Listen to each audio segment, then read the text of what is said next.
Remembering Howard Zinn. He died yesterday at the age of 87. Zinn was a historian, a playwright, and a social activist. But most people regarded him as the people's president, a true American patriot. I actually brought my copy of People's History of the United States today. This is a prized possession for a lot of people, and I'm going to talk about this today with a guest, Dave Zinn, a correspondent at The Nation magazine. Dave, you knew Howard Zinn personally. Talk to us a little bit about his story. Was just an incredibly kind person with a heart that was big enough for all of the hundreds of people, thousands of people who would come see him speak. I have to say, looking at the dog-eared copy of A People's History, it looks just like mine, in that it looks well used and well loved. It says 500,000 sold on the top. The sales of his book are now over 2 million. The first print run was 5,000 copies. I mean, this has been a ground-up life of Howard Zinn, and people loved him and responded to him because he was authentic. When he spoke about poverty, he spoke from the perspective of somebody who worked in the shipyards as a teenager during the Great Depression.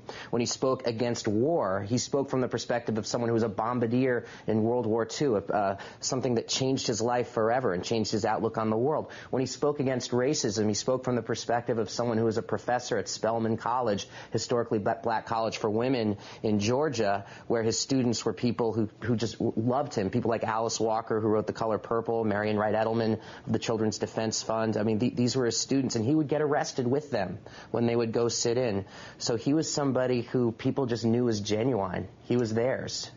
And Howard Zinn was 87 years old, as we mentioned, and we never saw him sort of as a talking head on cable news channels. He wrote books and he wrote plays, and yet when he would go to speak, there would be packed audiences, packed houses of followers, people who respected him. Why was this? Because he told the people's history. Like people, I spoke with Howard several times, and the crowd would be packed with families, black, white, brown, grandparents bringing their grandchildren. It was a remarkable thing. And they came to see him because he would take their histories and make them humorous and heroic. And that's what Howard Zinn did. He did nothing less than rewrite the narrative of history in the United States.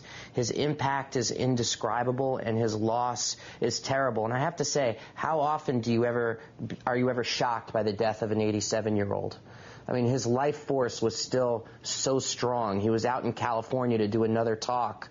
I mean, his health, his flesh was failing, no question, but his spirit and his mind were as sharp as ever. I mean, the loss is incalculable. People's hearts are broken today. And when do you ever hear that about somebody 87, people being shocked that they're no longer with us? And he wasn't sitting in a rocking chair. He was swimming in a pool. Swimming in a pool. Getting ready to go speak. Yeah, he was going to speak. He had a packed event set up. He was making dinner plans that night. I mean, this was Howard. He was joking around about being glad not to be in Boston to get away from the cold, and this is who he was. He had a love for life and a love for people, which I feel like we can only learn from. Just very briefly, talk to me about what you think some of his greatest contributions were.